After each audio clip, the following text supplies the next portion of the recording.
না শিরক আলা যুলমুন আযীম, নিশ্চয়ই শিরকটা হলো সবচাইতে বড় গুনাহ। আল্লাহ সব মাফ করে দিল। তিন প্রকার মানুষকে আল্লাহ মাফ করবে না। এক নম্বর যারা আল্লাহর সঙ্গে শিরিক করে, দুই নম্বর যারা মা বাবার মনে কষ্ট দেয়, তিন নম্বর যারা বান্দার হক মাইরা খায়। আমার সমাজের ভিতরে বান্দার হক মাইরা খাওয়ার মানুষ আছে না? না আছে, আছে না করেন না, আছে। ইন্টারনেট এগুলোর কারণে সমাজ অনেক ধ্বংসের দিকে চলে যাচ্ছে। কথা বলেন ঠিক কিনা? আমার বন্ধুগণ, আমি কিন্তু ওয়াজগুলোর ধারাবাহিক ভাবে করতেছি, বুঝার জন্য বলছি, কোনো পাতলা কথা বলছি না, ফেলে দেওয়ার মতো কোনো কথা বলছি না, বাড়িতে নেওয়ার জন্য বলেছি। এই জন্য আমার নবী, আপনার নবী বলেছেন, ছোট ছোট বাচ্চা কবরে গেলেও তারে প্রশ্ন করা হবে, বাঁচতে পারবে না। ছোট ছোট বাচ্চা কবরে যাওয়ার পরে তাকেও প্রশ্ন করা হবে। তার উপরে নামাজ ফরজ হয় নাই, রোজা ফরজ হয় নাই, ছোট্ট বাচ্চা 10 দিনের মাথায় মারা গেছে, তার সামনেও মুনকার নাকির কবরে আসবে, আয়েশা তারে তুল্লা বসাবে, আর বাচ্চাটা মুনকার নাকির দিকে হিল হিল করে হাসতে থাকবে। মুনকার নাকির বলবে মার রাব্বুকা, সুবহানাল্লাহ করে রে। মুনকার নাকির বলবে মার রাব্বুকা, তোমার রব কে? তখন সে হাসতে থাকবে, তার পিছন দিক দিয়ে একটা ফেরেশতা জবাব দিয়ে দিবে। তিনটা প্রশ্ন করা হবে, তিনটা জবাব দিয়ে দেওয়া হবে। এই জন্য ফেরেশতারা ছোট্ট বাচ্চার পক্ষে জবাব দিয়ে দিবে। এই কথাগুলা কেন বলছে? ছোট বাচ্চাদের গুরুত্ব বুঝাচ্ছি। ছোট বাচ্চারা হাসরের ময়দানে খেলাধুলা করবে। আল্লাহ বলবে, বাচ্চারা তোমাদেরকে বলতে চাই, তোমাদের জন্য আজকে হাসর হবে না, মিজানের পাল্লা হবে না, তোমরা ডাইরেক্ট পুলসিরাতে দৌড়াইয়া জান্নাতে চলে যাও। ছোট বাচ্চা বলবে, আল্লাহ তুমি আমরা জান্নাতে যাওয়ার কথা বলতেছো, আমার আব্বা আম্মার এক নজরে দেখতে চাই। ওই বাচ্চার আব্বা আম্মা জাহান্নামের মধ্যে জ্বলতে থাকবে। বাচ্চা বলবে, আল্লাহ আমার আব্বা আম্মার এক নজরে দেখায় দাও, কারণ আমি মার পেটের মধ্যে 10 মাস 10 দিন ছিলাম, আম্মার আম্মা বলে ডাকতে পারি নাই, মাকে মা বলে ডাকতে পারি নাই, বাবাকে বাবা বলে ডাকতে পারি নাই, এক নজরে একটু দেখতে চায়। আল্লাহ বলবে, মালিক ওই জাহান্নামের ভিতর দিকে তার মারে তুল। এবার মারে তুলবে, তুলে দেখবে মা শরীরে গোশত নাই, শুধু হাড্ডি গুলা লোহার মতো গরম হয়েছে, কামারের দোকানে লোহার মতো এমন ভাবে গরম, হাড্ডি গুলা লোহার মতো এমন ভাবে অন্ধকারের ভিতরে কঙ্কালের মতো তারা কান্না শুরু করবে। ছোট বাচ্চারা বলবে, আল্লাহ এই মার পেটের মধ্যে আমি ছিলাম, ওই মারে এই অবস্থা দেখে কেমনে আমি দুজক জান্নাতের মধ্যে যাবো, আল্লাহ আমার আম্মারা আমার সঙ্গে একটু দিয়া দেন। আল্লাহ বলবে, না তোমার যাওয়া তুমি যাও। বাচ্চা বলবে, আল্লাহ আমার যদি তুমি না দাও, আমার আম্মার সঙ্গে আমার দুজকে দিয়ে দাও।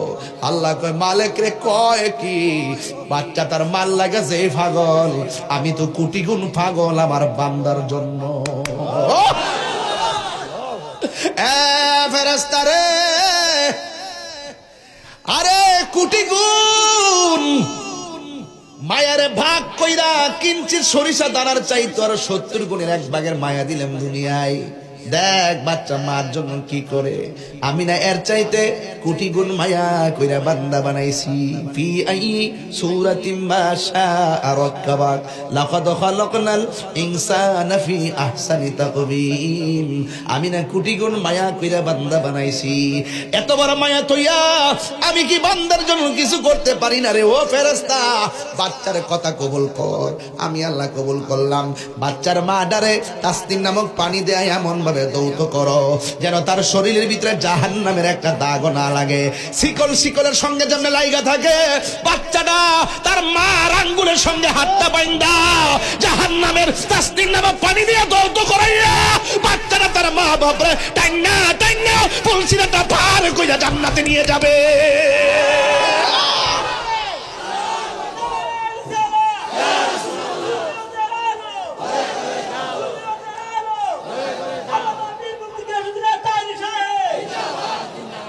আমার ভাইয়েরা, ছোট বাচ্চার কথা বলছিলাম, ফেলে দিবেন না, ছোট বাচ্চাকে ফেলে দিবেন না। নবী যখন মক্কা থেকে মদিনায় হিজরত করতে গেছে, ছোট ছোট বাচ্চারা খেজুর গাছের মধ্যে উঠছে, বড় বড় মুরব্বীরা কয়ে খেজুর গাছের উঠবে উঠলে কি লেগা? মুরব্বীদের মাথার উপরে ওটা হলো বেয়াদবি। সামনে কেন দাঁড়াইলা, উপরে কেন উঠলা? কয় বেয়াদবি কিনা জানি না, আমার নবী আসতেছে, আমরা কি মনে চাই না আপনাদের আগে নবীরে দেখতাম? ঠিক 17 রমজান, 17 রমজান যতদিন আমার নবী গোপন ছিল ততদিন নবীর বিরুদ্ধে কোনো শত্রু ছিল না। কাফেররা টাকা পয়সা সব জমা রাখছে, যে রাস্তা দিয়ে হাঁটলে আকাশের মেঘমালা ছায়া দেয়। যেই নবী কোনোদিন কটু কথা কয় না, কাফেররা পর্যন্ত তাদের ধন সম্পদ নবীর কাছে রাখছে। আল আমিন বলছে, যেই মাত্র আমার নবী বলছে কাফেররা তোমরা যেইভাবে প্রকাশ্য শিরিক শুরু করেছো, শিরিকের গুনাহ আল্লাহ মাফ করবে না। আপনারা জবান খুলে কোন আমার আল্লাহ কি 2 জন না 1 জন? এই আওয়াজে মানি না, জোরে কোন না 1 জন?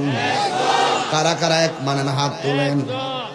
আঙ্গুলটা আমার আস্তে রাখ, এই আঙ্গুলটা আমার মতো করেন, এই হাত সুদা করেন, এমনি করেন, বিসমিল্লাহ করেন। ঠিক এইভাবে আপনার পকেটে হাত দেন। যে যা পারেন আল্লাহ রাসূলের মহব্বত দিয়া যান। যে যা পারেন কিছু ব্যাগ দিয়ে পারেন, যে যা পারেন তা দিয়ে দিবেন। কোনো কথা নাই, কথা নাই। আমিও তো ডুবাইছি, আর আমিও তো এই ফোটো তো টেহা হই নাই রে, হাত তুলছিলাম এইটা টেহা এই ফোটো অন খিতা করতাম রে বেটা, দিয়া দেখিস নাইলে তো বলে কবে দিয়েছি না। আগে নিজে আমল করে লই, এরপরে মানুষ আমল করো। আমি 500 দিয়া দিয়েছি, মারহাবা জোরে কর।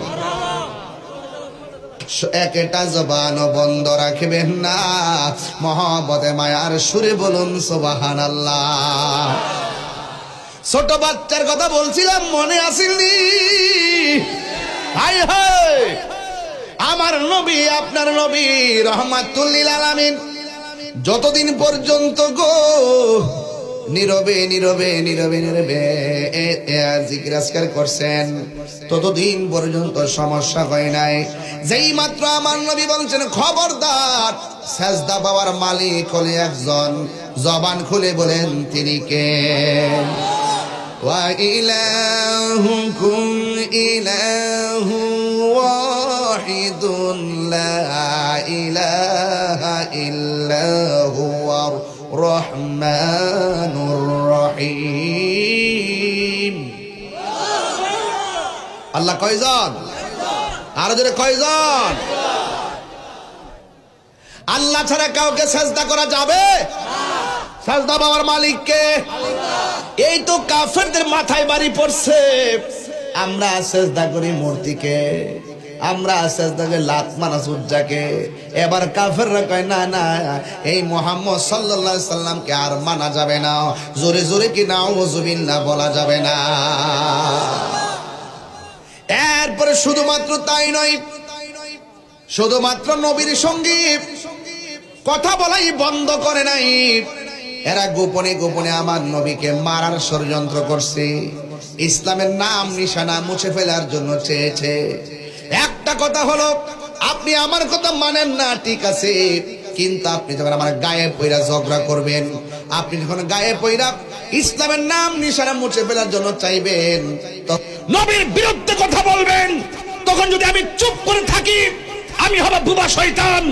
আর যদি আমি আপনার কথার বিরুদ্ধে ওপেন যদি জিহাদের ডিক্লেয়ার দেই, আমি হব ইমানদার। কথা বলেন ঠিক কিনা?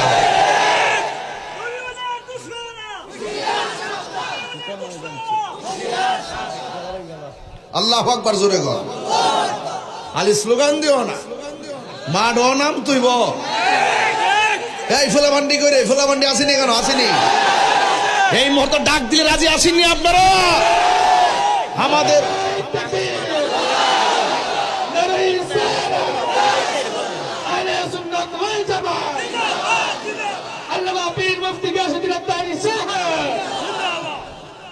আমার যুবক ভাইরা, আমার বন্ধুগণ, পায়ের মধ্যে হাত দিয়া বলি, এবার নবীর বিরুদ্ধে চলে গেছে। সাহাবারা আর ঘরে বসে থাকে নাই, আল্লাহর হাবিব সাহাবায়ে কেরামদেরকে নিয়ে বসছে। আল্লাহু আকবার কেন? ডাক দিয়ে কে, ও সাহাবীরা দেখছনি, তারা আমাদেরকে মেরে ফেলার জন্য ষড়যন্ত্র করেছে। আমার আল্লাহ বলেন, ওয়া মা ইয়ানতিকু আনিল হাওয়া ইন হুয়া ইল্লা ওয়াহিয়ুন ইউহা। আল্লাহ কয় বন্ধু আপনার কথা ছাড়া তো আপনি কথা বলেন না। আমার নবী বলেন আল জিহাদু মাজিন ইলা ইয়াউমিল কিয়ামা, জিহাদ কিয়ামত পর্যন্ত চলবে। আল্লাহর হাবিব ডাক দিয়া বলেন ও সাহাবীরা, এতদিন যারা আমাকে আল আমিন বলেছে, হক কথা বলার কারণে তারা আমাকে পরিত্যাগ করেছে, কিন্তু এখন কি করা যায়? আল্লাহ রাব্বুল আলামিনের বিধানকে প্রতিষ্ঠা করার জন্য জিহাদ করা যায়। জিহাদ আপনারা জবান খুলে কোন এই মুহূর্তে জিহাদের ডাক আসলে আমরা রাজি আছি না? না আসেননি? আসেননি? আসেননি? আও আসেননিও? থাকতে হবে, থাকতে হবে। আপনি ইনশাআল্লাহ এক মুরব্বী বেটা কো সবার আগে আমি, এটার নাম ঈমান। কথা কোন ঠিক না বেটে? এরপরে আল্লাহর হাবিব সাহাবায়ে কেরামরে বলছে, সাহাবায়ে কেরাম কি ইয়া রাসূলুল্লাহ, নবী গো আমি রাজি আছি।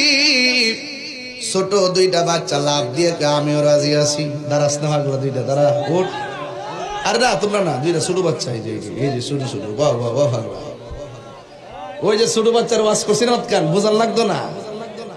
ছোট দুইটা বাচ্চা ডাক দিয়ে কি ইয়া রাসূলুল্লাহ, নবী গো শুধুমাত্র সাহাবায়ে কেরাম না, আমরাও আছি। আমার নবী বলেন না না, তোমাদের উপরে নামাজও ফরজ হয় নাই, রোজাও ফরজ হয় না, জিহাদও ফরজ হয় নাই। ইয়া রাসূলুল্লাহ, নবী গো জিহাদে যাইতে গেলে শর্ত কি? কয় শর্ত হলো গায়ের মধ্যে বল লাগবে, জিহাদের চেতনা ধারণ করা লাগবে। ইয়া রাসূলুল্লাহ, আমাদের শরীরের মধ্যে শক্তি আছে। ওই মুহূর্তে সাহাবায়ে কেরাম কয় তোমরা ছোট মানুষ। এরপরে ডাক দিকে ইয়া রাসূলুল্লাহ, আপনি যদি মহব্বতে একটু সুযোগ দেন আমরা শক্তিটা দেখাইতাম পারি। আল্লাহর হাবিব বলে কার সঙ্গে দেখাইবা? ইয়া রাসূলুল্লাহ, আপনার সাহাবীর মধ্যে যারা শক্তিশালী সাহাবী তার সঙ্গে আমরা ছোট দুই ভাই একটু কুস্তাকুস্তি করব। এবার বড় সাহাবীর সঙ্গে ছোট সাহাবী লাভ দিয়া গলার মধ্যে জড়াইয়া ধরছে। জড়াইয়া ধরার পরে ফাল দিয়া গলার ধরে কয় ইয়া রাসূলুল্লাহ, শক্তি দেখতে চান? জিহাদের ময়দানে আমাদের গায়ে অনেক শক্তি আছে। কয় কি? আপনার বড় সাহাবীটা দেখবেন আমার সঙ্গে পারবে না। এই কথা বইলা লাভ দিয়া কাল গলার মধ্যে জড়াইয়া দইরা এমন ভাবে সাহাবীর লইয়া মাটির মধ্যে পড়ছে। সাহাবীও ঢং কইরা ছোট বাচ্চা ধরছে, একটু পইরা গেছে। আর সাহাবীটার কানের মধ্যে ছোট বাচ্চার মুখটা লাগায়া কয় ও নবীর সাহাবী, আমি জানি আপনি বড় শক্তিশালী। আপনি যদি আজকে নবীর সামনে হাইরা যান তাইলে আমার নবী হয়তো আমাদেরকে জিহাদের ময়দানে যাওয়ার অনুমতি দিয়া দিবি। সাহাবী ওই ময়দানে মাটির নিচে পড়ে গেছে।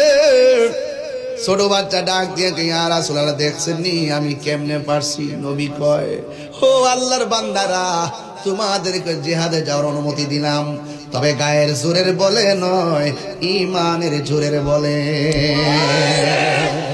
ঈমানের জোর দাম আসেনি? এরপরে ছোট বাচ্চা যুদ্ধের ময়দানে যাবে। প্রথম যুদ্ধ।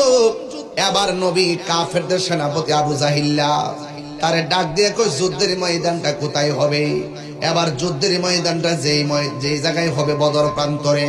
আমি মদিনা শরীফ যখন গিয়েছি আমার আম্মারে নিয়ে আমি সেখানে গিয়েছি। ওই জায়গার ভিতরে গিয়ে দেখে এসেছি কোন জায়গায় আবু জাহিল্লা যুদ্ধ করেছে, কোন জায়গায় আমার নবীজি দাঁড়িয়েছিল, কোন জায়গায় সাহাবায়ে কেরাম দাঁড়িয়েছিল। ওই জায়গাগুলো আমি সুন্দর করে দেখে এসেছি। আর সেই